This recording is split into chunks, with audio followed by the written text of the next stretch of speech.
Okay, Mrs. Reed. You have one or two? Two.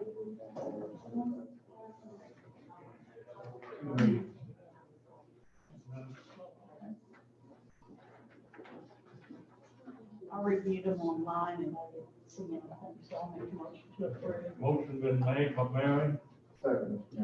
seconded by Steve, to approve. Any more discussion?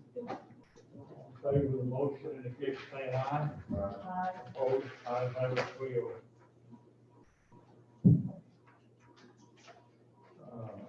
Lane. Thank you.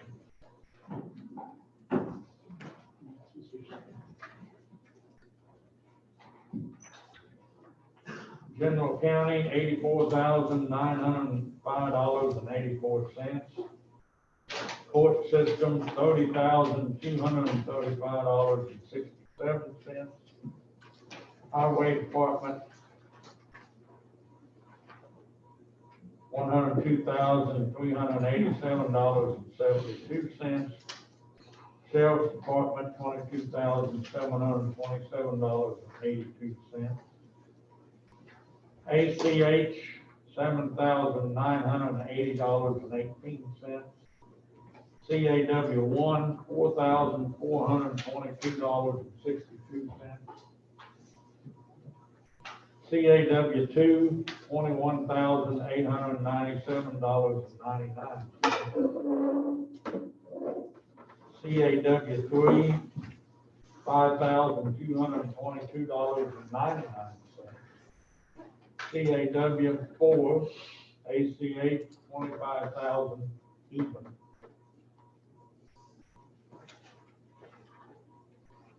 Thank you. Ditch claims $2,068.85. Ditch improvement 27,000 even.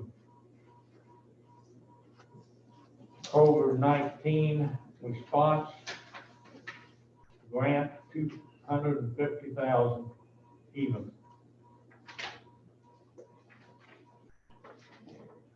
Innkeepers and spring overpay refund $17,477.11. We have payroll for November 20th, 2020. $350,825.26. We have payroll deductions to be allowed on November 20th, 2020, $168,019.25. Offer claims to be allowed on September 30th, $9,184.44. Additional payroll deductions to be allowed November 20th, $1,281.62. Offer ACH checks to be allowed on November 19th, $1,272.35. Correcting election check address $150. Offer claims to be allowed on November 23rd, $1,627 even. Is that it? Thank you. That's it.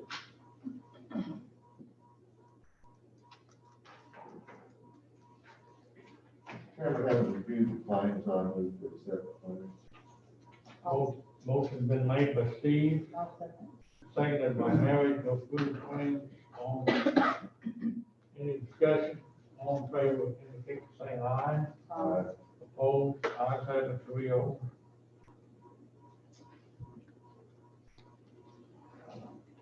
Do we have anybody here from the department? Jeff? Highway Department, business as usual. We still have several pipes and culverts and things that we're trying to get wrapped up before the end of the year. We've started getting the fleet ready for oncoming winter weather. Took delivery of our last dump truck that we bought this year. It's currently in the fabrication shop, getting outfitted with the snow removal equipment and all the attachments we put on them. Would like to request permission from the commissioners to approach the council due to COVID. Like yesterday, there was an online training seminar from Purdue University, but because of social distancing, I could only get 4 guys in my office to view the seminar. So I spoke to Christy and Stephanie, and what I would like to, I'm looking into is getting pricing on either a large screen TV or a projector setup similar to this to put in our large meeting room upstairs, so that when we have something like that, I can space the guys out and have a lot more watch it. And they told me that they thought that would be a reimbursable expense due to COVID. So I'd like to pursue that. You need a motion? I need your permission to approach the council. Oh, Yeah, I think it's a good idea, because who knows how long this is going on, and it would be a care viable Right. expense. So is that a motion? then? Yes, I'll make a motion to approve the approach council. I made a motion. All second. Any more discussion? All in favor of the motion, indicate by saying aye. Opposed, ayes have it, so. Anybody else, department head? Highway Department, we have a question. Yes, sir. Did we not have a designation? Oh, I'm sorry, yes. I forgot that. Yes, I actually had an employee turn in his 2-week notice. His final day of employ is this Friday, December 7th. So we also need to approach the council to replace that vacant position. I approve, Mr. Chairman. I sent the So sorry about that. motion to have the recommendation of the Highway Department to approach the council to fill this position. Motion's been made by Steve, I'll second. seconded by Mary. All- Any more discussion? All in favor of the motion, indicate by saying aye. Opposed, ayes have it, 3-0. That's it, Chuck. I don't think I forgot anything else. Diane, I think you Okay, volunteered to go now. I was short on print lots of this, but I'll give you the review. Thank you. Just to kind of update you on our numbers, as you know, November has been a horrible month related to the COVID cases. We ended up, I think we still have some of yesterday's numbers to go in here, but at the last count, last night before I left, it was 1,031 cases for November, which if you look at the statistics of this, anybody can have a copy of this paper. We went from, say going from August, we were 120, September was 246, then October was 463, and now November is 1,031 cases. That averages 35 new cases per day. We have also, when you look at the deaths, we had 16 deaths in November, which we had 30 deaths total since we started. So October we had 4 deaths. So if that gives you any idea of how the COVID infection is affecting our community right now, it is terrible. And so anything that the community can do as a whole to be proactive with the mask wearing, the support of making businesses where, have clients wear their masks when they come to business, anything we can do would be helpful. I know that the State Department of Health has contacted me multiple times. The fire marshal has contacted me. They are sending excise people in our community to enforce what they can. And the fire marshal will be coming down to me. I think he's probably going to call you, Mary, and the mayor, and see what the community can do to be more proactive with trying to prevent the spread, because we're really at a critical point in this. Our hospitals are getting overloaded. We're just seeing lots and lots of sick people in the community, So with that being said, I give a copy of this to the press, but some of the things I want to cover that seems so confusing to the community, and I just want to make sure that you all are aware of this, and anybody that's a department head, that they can tell their staff. If you're getting tested, you need to stay isolated until you get your results. So many times we have people that knew they were exposed, went and got tested, but didn't wait for their results. And so then when the result shows up positive, we have numerous contacts to that person because they didn't go ahead and stay home until they got the results. So if you're just getting tested because you work somewhere and they require you to get a test every week, or you just want to go get tested, you do not have to isolate. But if you got tested because you were a contact or because you had any symptoms of COVID, you need to isolate until you get those test results.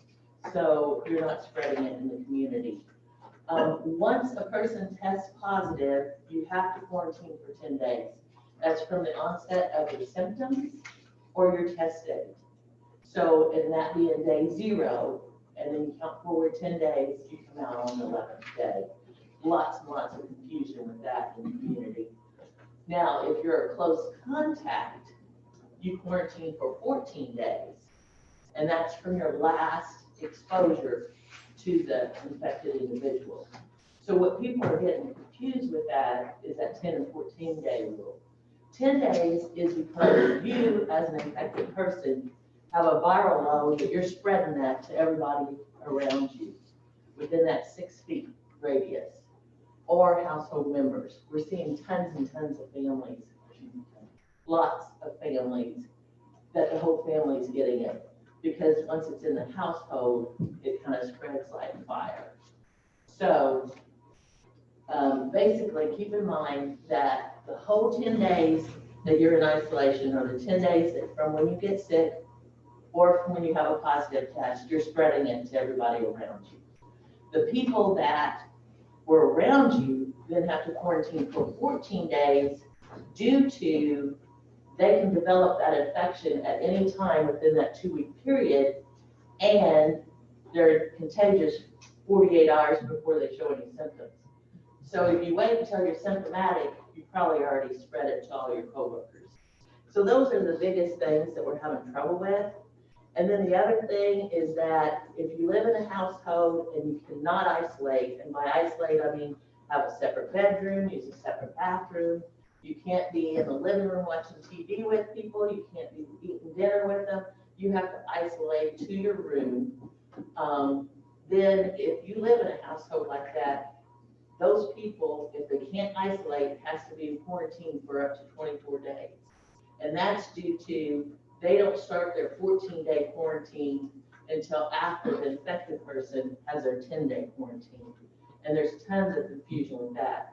So if you live in a household with somebody that's infected and they do not isolate to their room or to a separate part of the house, then the other household members need to quarantine for 24 days. So that puts a lot of stress on the businesses and the daycare facilities.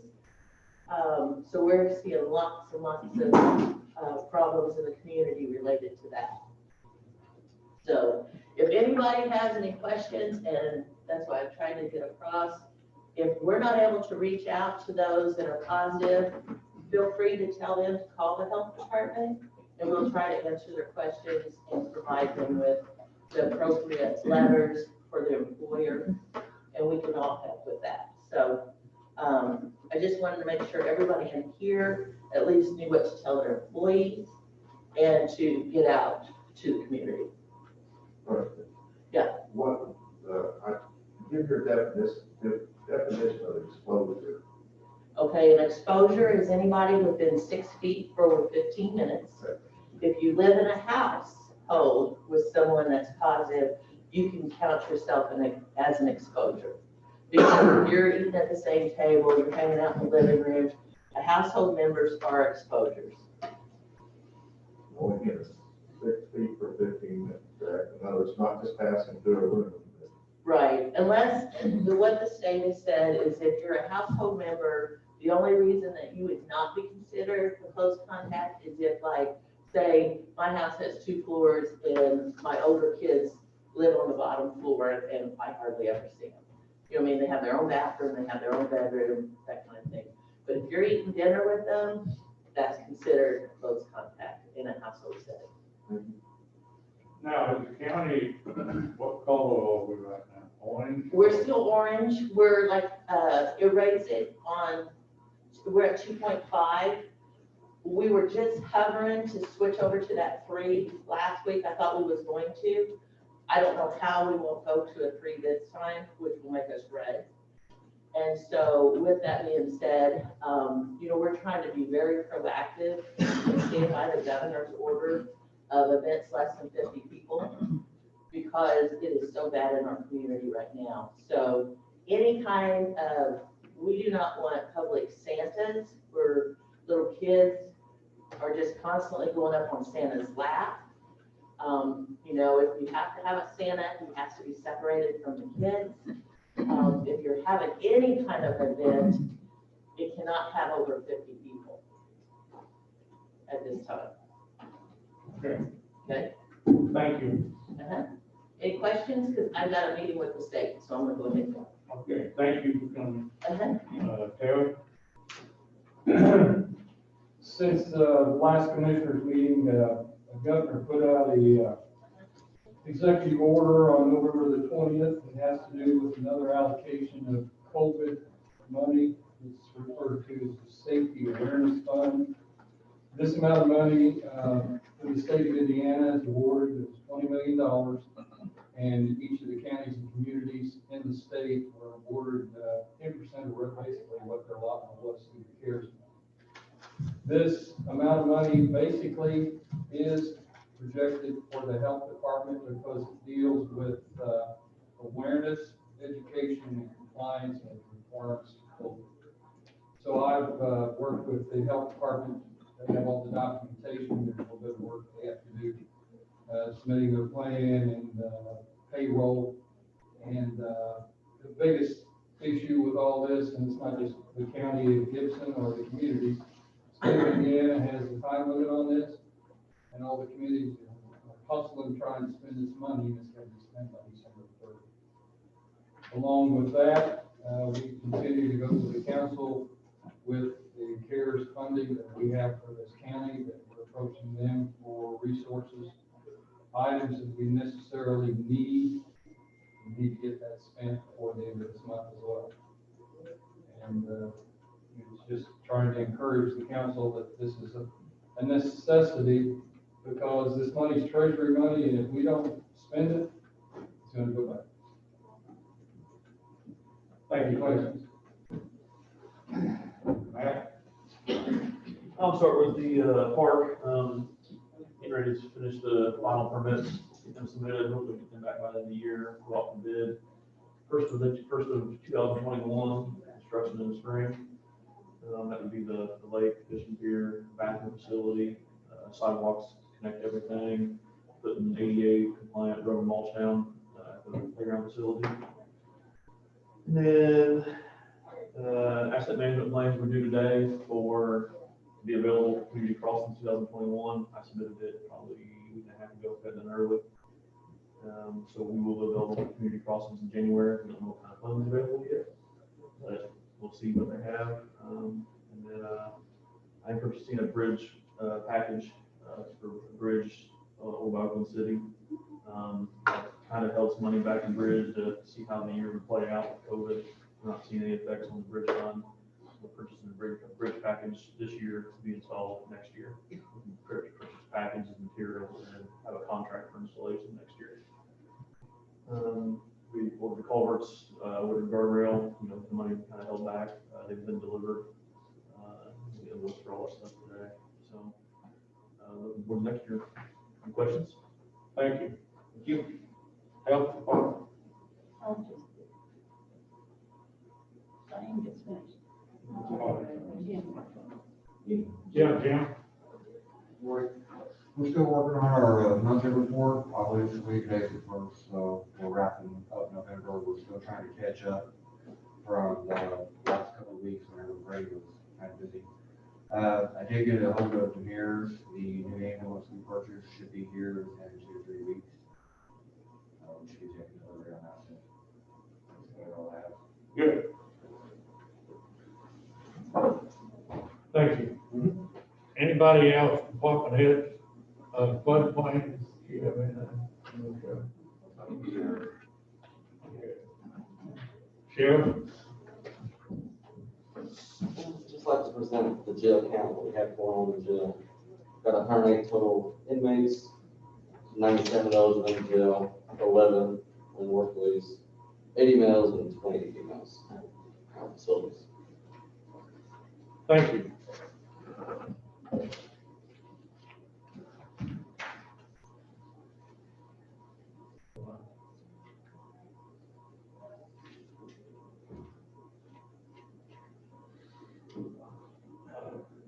Soil and water, No business. okay.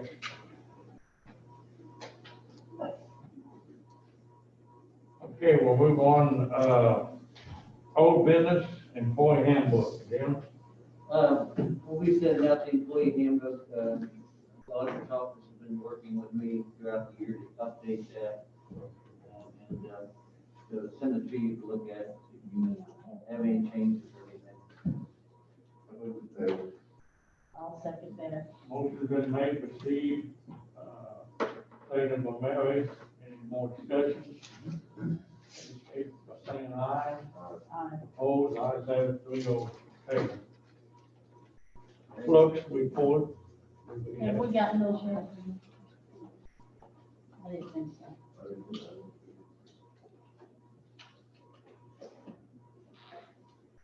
Courthouse security. Karen? Mary? I have no idea why it's on the agenda. Sherry Smith said put it on there, but I guess Chrissy doesn't have anything for it, then there's nothing on it. Okay. Got this note here from Sherry. Rob would like to have courthouse security on the next commissioners and council meeting. Of course, we have, okay, yeah. Well, good. So, Oh, okay, so we'll put it on next. table, and I'm gonna give this to you, Mary. And, Supposed to be for today though, so I guess he got busy or something. so we'll table it till the, next Try to meeting. get a hold of him and see if he wants. We'll get a hold of Rob and see if he wants it on the next meeting agenda. Because I thought he was coming today. No, it's Dale. I don't know if you want to talk to you guys before that meeting this afternoon or not. I can call her and find out. Okay. Yeah, we can go on with the bids or something. Thank you. We'll hold that open until she finds out something. We'll go to new business, employee, retired from the county guard. Do we have anything else to do? We got these bids. Okay, These. Department bids, we got a few bids here.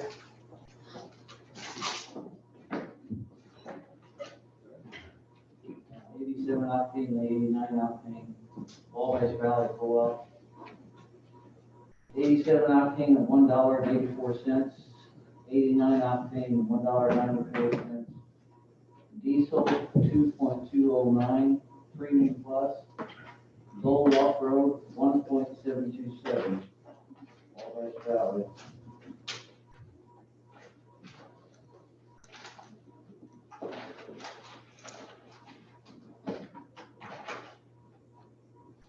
That's on fuel bid. Mulcher Press Stone. Pea gravel, A, $11.55, B, $19, road gravel, $12.35, B, $46.10. Road gravel course, no bid, fill sand, $8.10, A, B, $15.55. Mulcher Press Stone.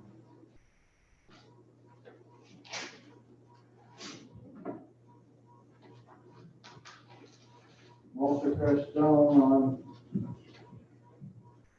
two gravel, A is 2370, 1785, B is 1945. Number five stone, 2370, 1785, B 1945. Number eight stone, 2510, 1875, and $20.95. Number 11, 2550, 2155, and B 2210. 12, number 12, cap wash. From B is 2165. 53s are 2240 and 1725. B is 1835.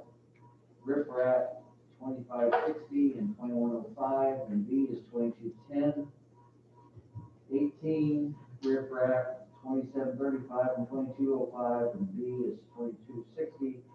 Rip Rap Class 2 2380 and 3225. Mostly crushed stone.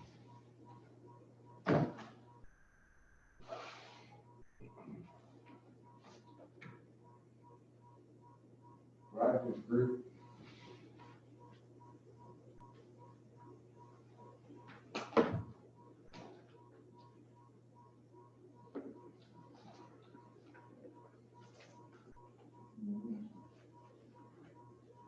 Industrial type on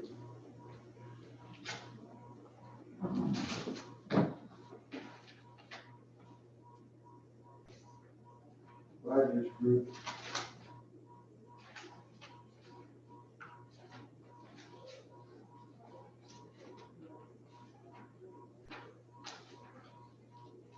Gravel, A, $6, B, $13.50.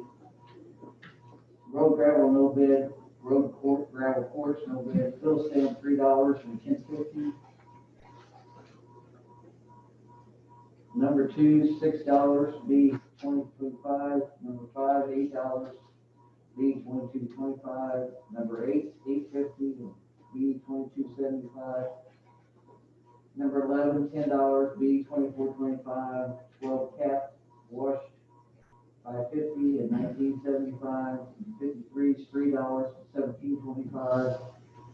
Rip Rap, $10 and $24.25. Rip Rap 3 bit, $10 and $24.25. Rip Rap Class 2, $15 and $29.25. Rogers Group.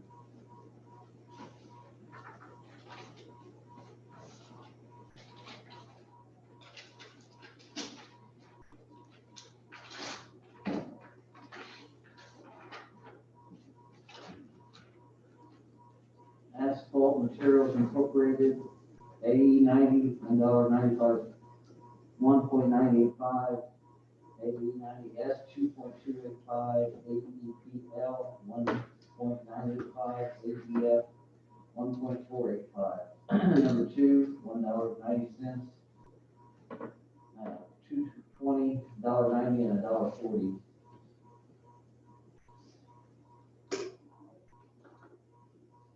Asphalt Materials.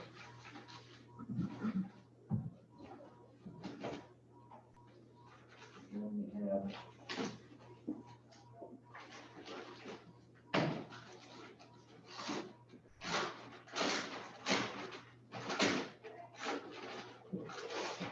drainage materials from Silicon Design.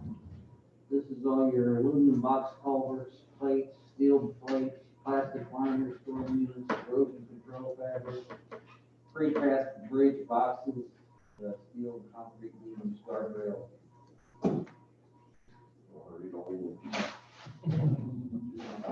Okay, I don't think I really need to review, obviously we got one bid for fuel, so I'd like to recommend we accept the bid from Wabash Valley, for our fuel, this is for January 1 through July 30th of next year, fuel we bid biannually. So moved, Mr. Chairman. Asphalt, Motion's been made by Steve, seconded by Larry. Any more discussion? All in favor of the motion, indicate by saying aye. Aye. Opposed? Ayes have it, 3-0. the same with the bid on our bituminous, emulsified asphalts, which is the oils we use for crack seal and chip seal and all that. Asphalt materials in Lawrenceville is the only bid, so I'd like to recommend we continue to use those for the fiscal year of 2021. Motion been made by Steve, seconded by Mary. Any more discussion? All in favor of the motion, indicate by saying aye. Opposed, ayes have it, 3-0. Civilcon Incorporated, which is where we buy all our culvert pipes, guardrails, some bridge packages, that sort of construction material. Obviously, they were the only bidder. Also, been doing business with them several years. I'd like to recommend approving them. So moved, Mr. Chair. Second. Motion made by Steve, seconded by Mary. Any more discussion? All in favor of the motion, indicate by saying aye. Opposed, ayes have it, 3-0. And on the stone and gravel, I would like to recommend that we accept both Moser's Group and Rogers' bid. Different material, different prices from two of them. Also, availability sometimes is an issue. We'd like to have Rogers' Group when we're working in the north end of the county. If we need to run up there, we're in the southwest corner, we need to run at Moser's Yard in Griffin. We'd like to have that option. So I'd like to recommend both of them based on who's got the better deal for what material at that time. So moved. Motion been made by Steve, seconded by Mary. Any more discussion? All in favor of the motion, indicate by saying aye. Opposed, ayes have it, 3-0. Thank you, Sheriff. You're welcome. We'll make our copies of all this stuff and then we'll get you the Would you original. able to talk to him? I neither one of those are available. Okay. We'll table. I'll reach out to Rob and see who wants on. I would see several, three, but we have 4 that's still on subdivisions, Lakeview Estates, it's over by Owensville off of Old 65. Hunter's Crossing, that is west of, Hopstock. Oak Ridge Estates, that is, on 68 up at the hill, east of Hopstock on the, north side of the road. West Queen Hills is off of 64, west of Oakland City. Thank you. Yes, that's right. They've all asked, and others in and been to the meeting, asking about taking over subdivision. And, I know that the, some of these just came in. I got one letter in the mail yesterday, so, I'd like to see it's tabled in. I moved the table, Mr. Chair. And, to the January meeting, and that will give the new commissioners the whole extra look at it. Motion made by Steve and seconded by Mary. Any more discussion? All in favor of the motion, indicate by saying aye. Aye. Opposed? Ayes have it, 3-0.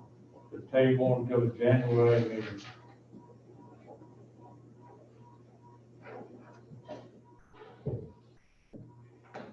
If I'm not needed anymore, I got a phone call I need to take. I moved to adjourn. If there's no other comment. Yes, ma'am. I'd like to speak in support of Ms. Hornby. Yes, go ahead. Okay, she brought up What's your name? Jeannie Guard, rural Owensville. She brought up how we're getting a big increase here, COVID.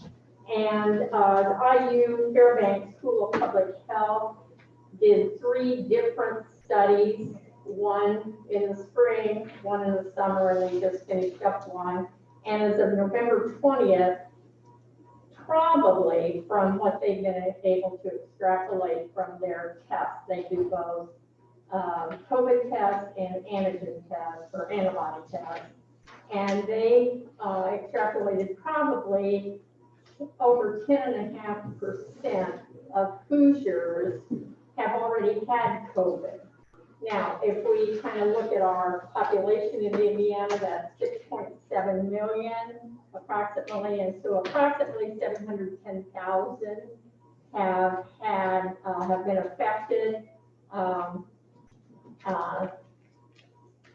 But on the website, the State Department of Health, it only indicates 340,000 have tested positive, so we can see it's probably more than people have actually had COVID.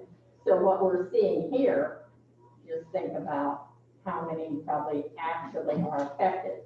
And again, that's where they got the numbers of probably about 40% of the people who are asymptomatic have COVID. So it's out there everywhere. I have a couple of questions that relate to last meeting. The Sheriff's Department indicated a need for a speed limit on that mile that's on the south side of Hosdot that runs from Daywing to the four-way stop by Hunter's Crossing, about a mile there. And so anyway, and you guys agreed to that on, I think, a 3-0 vote. But there was little or no discussion on that. And what was your reasoning for approving that speed limit? Recommendation of the sheriff department. So that's just what you go on, somebody can come in and They just did a recommend? thorough investigation. They go out and examine it. They are the ones that makes the ruling on, or NDOT accepts their recommendations. So all we do is go along with their recommendations. With their recommendations, okay? But it takes them sometimes a month to get back to us to. Okay, I have no problem with that. I think I drive that occasionally, and so I understand why that would be a concern.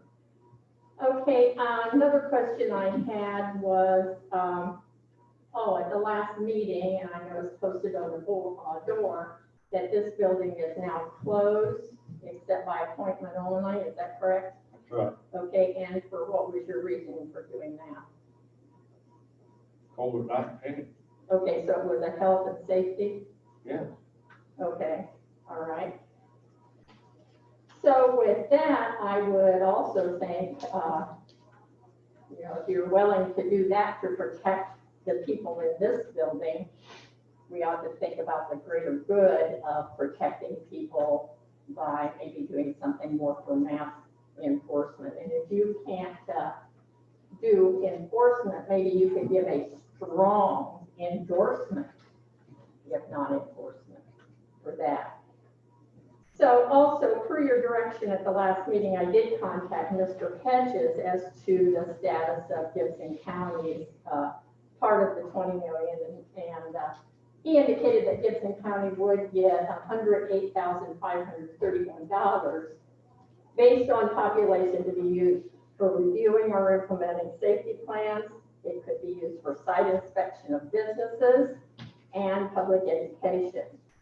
Now, he gave me a link to go in, and there were, frequently asked questions, and I went and checked those, and there was a letter sent to the chief, or the county chief executive. And would that be the president of this body? I assume. Okay, then did you then authorize the EMA to take over that, writing for that grant and everything to get that money? The grant is, the 108,000 is for the health department. The health department she's here, she's currently answering the questions and working with the auditor's office to get that funds. It's specific, and they're working on it. Okay, I mean, I just wondered Talked to them yesterday about it. Okay, so who then is responsible for how that money is used? It's earmarked in the document what it can be spent for. Like you said, you brought up. Okay, but it didn't, that were some suggestions of what it can be used No, for. it's specific. It's specific, so some of it will have to be used for site inspection of businesses, and some of it will have to be used for public education, as well as for reviewing and everything. Again, the EMA director just came in, but he's Okay. working on it. She asked who responsibility is it on the 108? How the 108,000 is spent. And I mentioned what you showed me there, and the health department is quite specific on what it's being. Yeah, I can show you that. You can have a copy of it. Okay, Matter of but fact, I that's saw what it said in on those frequently asked questions. what I forwarded you yesterday is the information on that. Okay, so, but there's not a specific dollar amount for each one of those things? No, the entire amount for Gibson County pertains to that plan. Okay, so anyway, but it, it mentioned site inspection, it mentioned reviewing or implementing safety plans. That's up to the health department, how they want to administer Okay, so that. then the health department will Right. determine how that funds, those funds are Yes. spent. Okay, all right.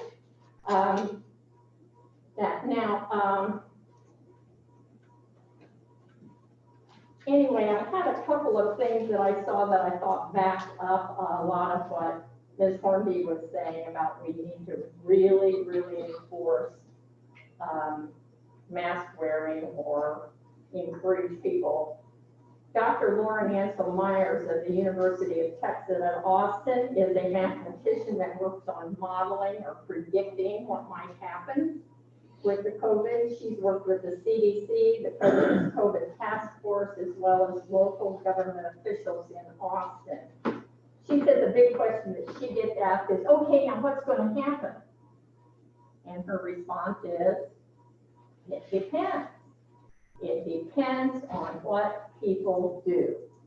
If they wear masks, if they social distance, and they practice good hand hygiene. It's all dependent on that, because that depends on how rapidly it will spin. Then Dr. Peter Coaches is a pediatrician and director at Children's Hospital in Texas, as well as a biologist and microbiologist at Baylor University. And he states now is not the time to be careless, reckless, or defiant on wearing masks or not restricting your interaction, because you can keep your friends, your family, and neighbors alive for a few more months. They may not have to die prematurely or be disabled from this COVID virus. He also said there's a possibility of the number of deaths by spring could equal the number of Americans that were killed in World War II. If 95% of people wore masks, modelers believe we could save 150,000 lives by 2 weeks after the inauguration. And I again stress what Dr. Coates said, now is not the time to be reckless, careless, or defiant, because we finally, I think, have a glimmer of light at the end of that dark tunnel. But it's not going to be snap, everything's okay. Those vaccines are going to be rolled out, and we're still going to have to wear masks for a long time. We appreciate your information, and we're gonna have to close this meeting, and we're gonna have the ditch board start at 9 o'clock sharp. We'll question to get that done by 10 o'clock today. And of course, Mr. Chairman. Okay, I just have one more thing on the public education thing. I saw that Fishers, Indiana Department of Health came up with a real neat acronym, and maybe this is something Gibson County could figure out how to do. They have, it's a poster and it says SMASH, S-M-A-S-H. The S stands for social distancing, the M stands for mask, the A is avoiding large groups, S is stay home when you're sick, and H is hand hygiene. And I thought that was very clever. SMASH, I hear that, I can remember immediately what those stand for. So maybe if we could come up with something like that, make it colorful, make it short, sweet, to the point, and maybe put it beside those mask signs when somebody enters a business. If I was you, I would be talking with Diane. Okay. Thank you very much for coming. All right, thank you I for want to giving thank me the everybody time. for coming to the meeting, There's 4 o'clock, public meeting on video with council. and it is a public meeting, but it's restricted seating, and it'll be, less people because we have the council here too. I think they're tired of this. Steve, second, or Mary, all in favor, indicate by saying aye. Opposed, ayes have it, we are.